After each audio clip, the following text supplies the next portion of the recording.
Akkam jirra jirtu jarana nagaya kunoo bitaa mirga waa tokko dhagaya zawujuuna jedha shamarri walga'ee jarri jecha kan har'uma dhagaye moo faashina ta'e tartiiban gabbaye. Zawujuuna jedha hunduu kofa kaasee ka jaarsa qabullee san ofirraa baasee inuma kasaare ka biyyaa si baase akkas jechuu saniif maaltu si kakaase yaa aboorusni kun baay'ee si dhamaase. Arabillee taanammee kun si harawaa bakka dhaqe hunda isuma dhagaya dullattiif dulloomtuun hunda gadi baatee zawujuuna jetti kararratti baatee yaa boo hin maraatte mee maaluma taate.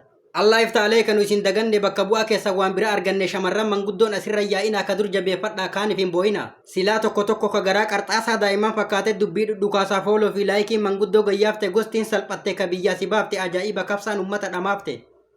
Naadalagi jedhee sangaa itti baasee abdii irra kaayee biyyaa isii baasee gaafa ji'a lamaa ruusni uf daysiise waan daa'imman jettu jedhee taphachiise. Zawwijuunaa jedhaa jarri walii galee maammadoon beekate duyda itti galee gubarratti gubaa ofitti hin dabalu adbaariin arabaa isin haa kabalu asumatti dhaaba waa ittiin dabalu. Bar fuudha duraanii dhiiratu gaafataa ka ammaa kun garuu shamara kaafataa akkamiin heerumnaa mala wal gaafataa akkanatti naftu seenatu galmeessaa silattuu googilii waa seenaa balleessa.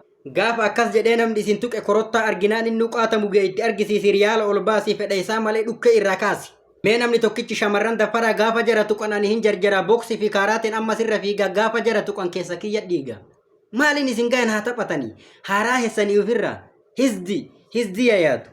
Boodhiisa shamarran haa taphatanii waan fedhan jedhanii isaan jechuun dhugaaf odoon ta'an amma zawujuunaa kana beeyta.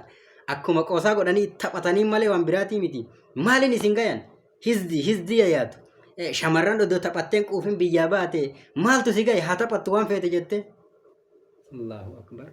Waay maali boo garamitti nama jalaa bayan mee namni tokkichi sinaa tuqu taphadhaa waan feetan jedhaati gayyaa feetan ingiliffaalleen jedha feetan amaariffaan oromiffaan waan feetan dirqama gahe zawwijuunaa.